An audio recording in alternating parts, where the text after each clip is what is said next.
ẹlẹ́ẹ̀kejì inú ọ̀rọ̀ mo wá ní gbogbo àwa tí a jẹ́ ọ̀tá Marikaz Agege àbí ọ̀tá Mudiru Marikaz Agege ṣáwa náà rojú ayé. Gbogbo àwa tá a jẹ́ ọmọ Marikaz mo kọ́ bára wa dúpẹ́ lọ́dọ̀ Ọlọ́run. Gbogbo àwa tá a fi ẹ̀mí kan ọkàn kan ara kan tá a fi tẹ̀lé Mudiru Marikaz adúpẹ́ lọ́dọ̀ Ọlọ́run wípé Ọlọ́run ò fún ọ̀tá lọ́rọ̀ sọ lé wa lórí, nítorí wípé ẹ wo bí Ọlọ́run ṣe dán wa wò lọ́dún mẹ́ta ọdún méjì ọdún mẹ́rin sẹ́yìn lórí Mudiru Marikaz.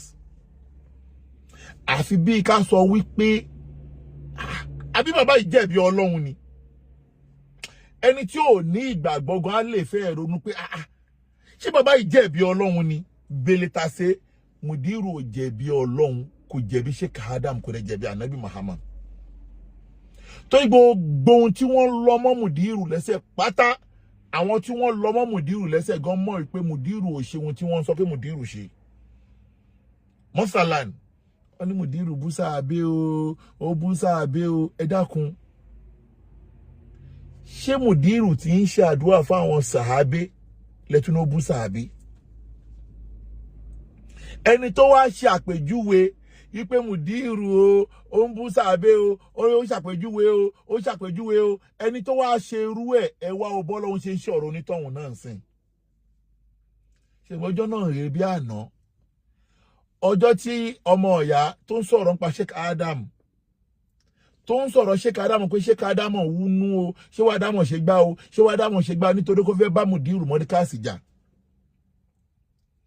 Ẹ jẹ́ ká dúpẹ́ lọ́dọ̀ Ọlọ́run. Ọlọ́run ti dá wa láre. Àsìkò ìjà kọ́ la wà mọ́ yìí. Ìjà ti kọjá, a ti jà lásìkò ojú ogun. Tí ọ̀kan lọ́mọ dúró tán, tí ó sọ nítọ̀hún, tí mo gallant, tí mo dúró bí èṣù oríta. Ṣùgbọ́n a dúpẹ́ lọ́dọ̀ Ọlọ́run sì pé ẹ ò bọ́ Ọlọ́run ṣe wá ń ṣe gbogbo ẹ̀. Ṣebí Marikaz tí wọ́n wá lérò pé wọ́n ò lè ṣe ṣàhádà mọ́, wọ́n ò lè ṣe graduation mọ́, tó wá ń ṣe ẹ̀yẹ Marikaz débi wípé àgbààfà nílẹ̀ Yorùbá tó tún kẹ́kọ̀ọ́ nínú ọgbà Marikaz tó bàbá Sheikh Adam lò gbà, ó tún sọ jáde lẹ́nu ẹ̀ pé ṣe bóun nìyẹn ń sin Marikaz ti dohun gbàgbé, wọn lè ṣe ṣàhádà bẹ́ẹ̀ mọ́. Níwọ̀ tó ò tí kú tó ò tí mọ kú tó máa pa ẹ́. La ilaha illallah Muhammadu Rasulullah sallallahu alaihi wasallam. Níwọ̀ tó ò tí mọ bá túbọ̀ tó ẹ ṣe máa rí.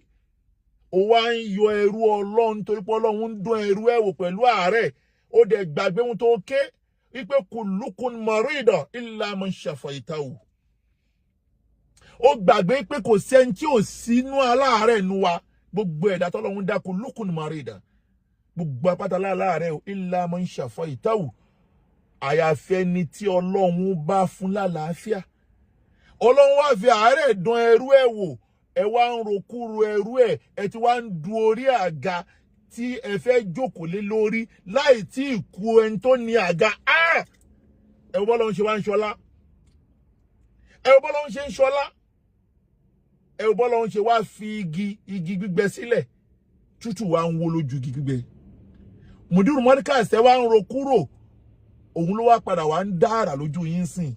Ẹ wo bọ́lọ́run ṣe wá ń ṣọ̀rọ̀ ti yín.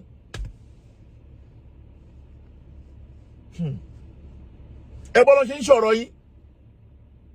A ní gbogbo ẹni bá rokú Mudiru pápátá máa fi Mudiru lẹ́sàyé ni pẹ̀lú gòlọ́dọ̀.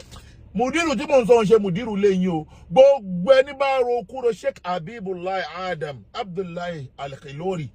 Gbogbo ẹni tó bá ní kí Sheikh Habib kú máa fi Sheikh Habib lẹ́sàyé ni pẹ̀lú gòlọ́dọ̀ Ọlọ́run.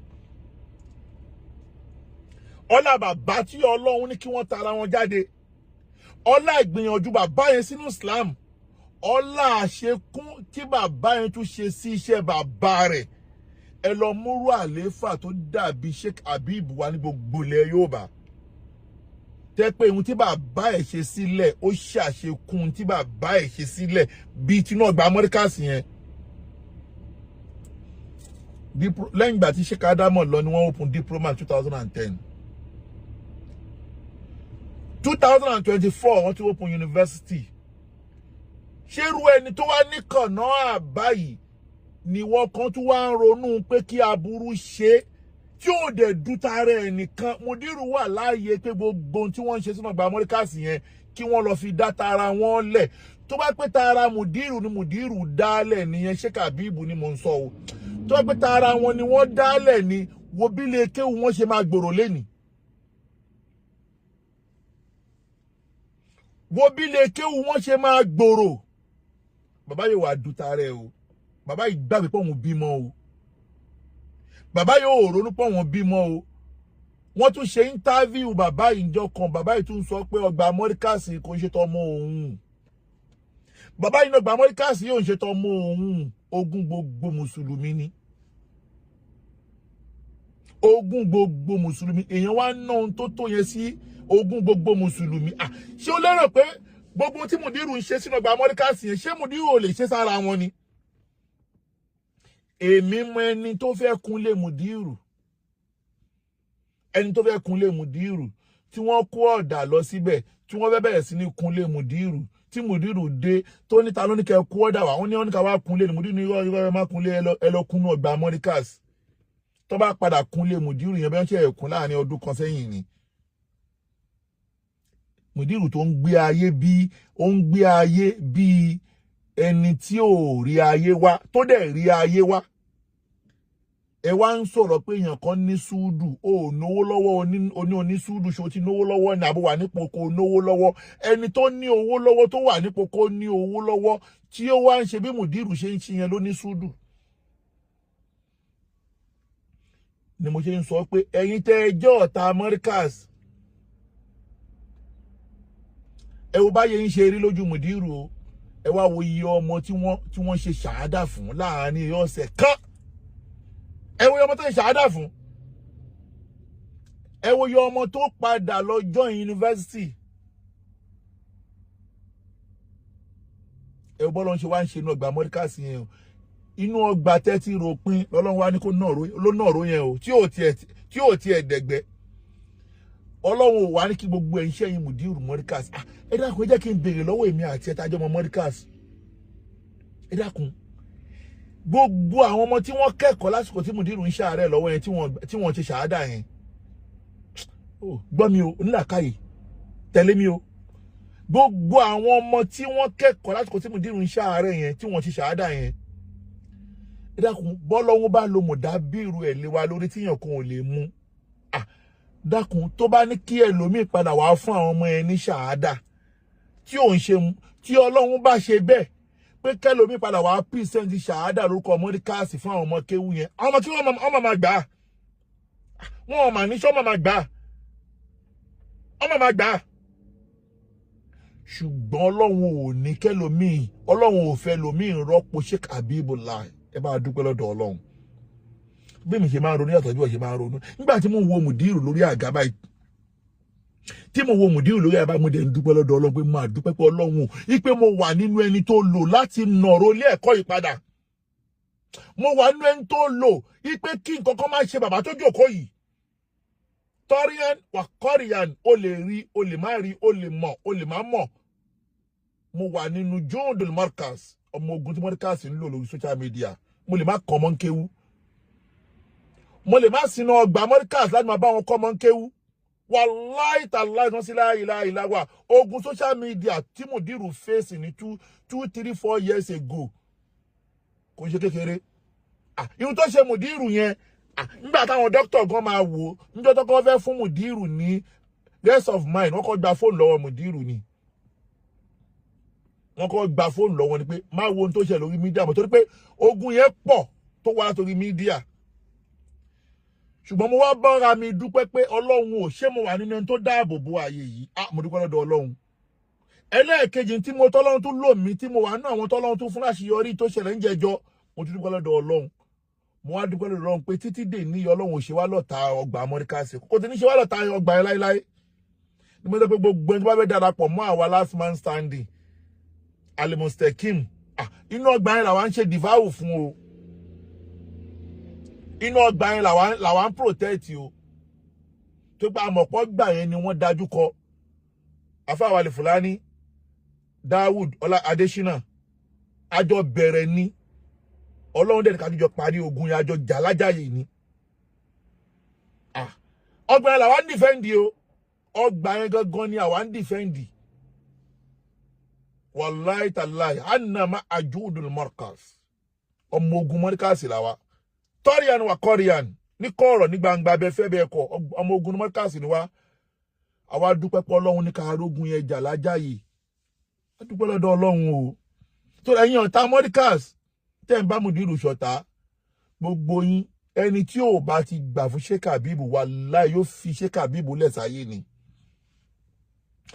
a ó gbà náà ni ẹ gbà fún Marikaz a ó gbà náà ni ẹ gbà fún Habeeb kádàrá Allahu kò ṣe kọ̀ láì gbà a ó gbà náà ni ẹ gbà fún Habeeb a ó gbà náà ni ẹ gbà fún Habeeb o ẹ má bínú a ó gbà kó lè wọ kọfí àní o a ó gbà náà ni ẹ gbà fún Habeeb kádàrá Allahu kò ṣe kọ̀ láì gbà a ó gbà náà ni Adémọ́lá àjọ bẹ̀rẹ̀ ní àtújọ parí ẹ̀ ní pé a ó gbà náà ni ẹ gbà fún Habeeb o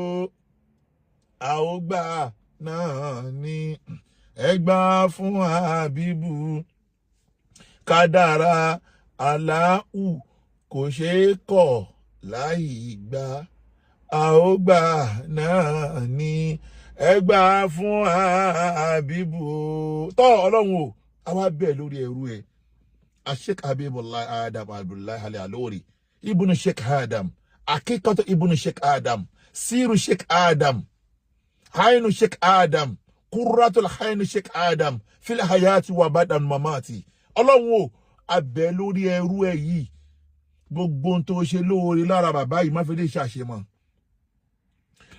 ṣàṣemọ́ Ọlọ́run bàbá yìí ló fún àwọn ọmọ kéwú ní ṣàhádà ọdún yìí ọdún tó ń bọ̀ náà mẹ́kẹ́ lómi rọ́pò bàbá yìí o má ti fẹ́ lómi rọ́pò bàbá yìí o torí àtẹ̀tí rẹ̀ tó fẹ́ gbé pò yẹn báyà ààrẹ tó fẹ́ gbà ààrẹ tó ní capacity láti gbé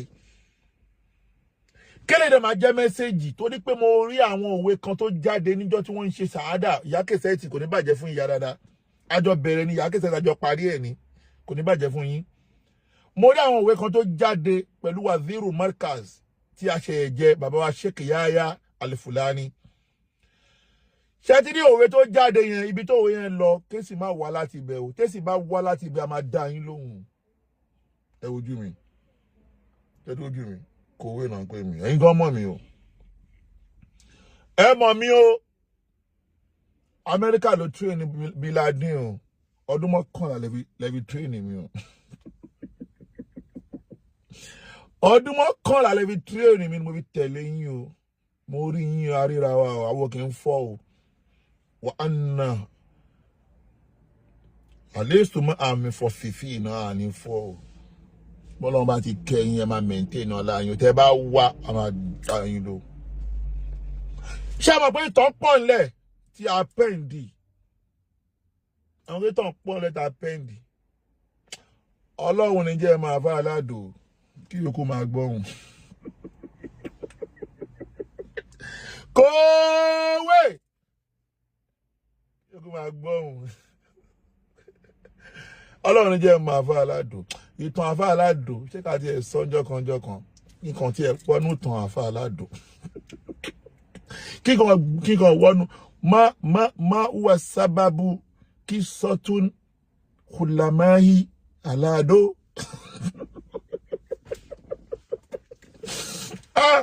ọlọ́mọdé àmú tí ìgbóná ọlọ́run ṣàánú ni Afádéṣínà ṣé kí n sọ sábàbù nùsùlù má wà sábàbù nùsùlù kí sọ́tún ulamayi.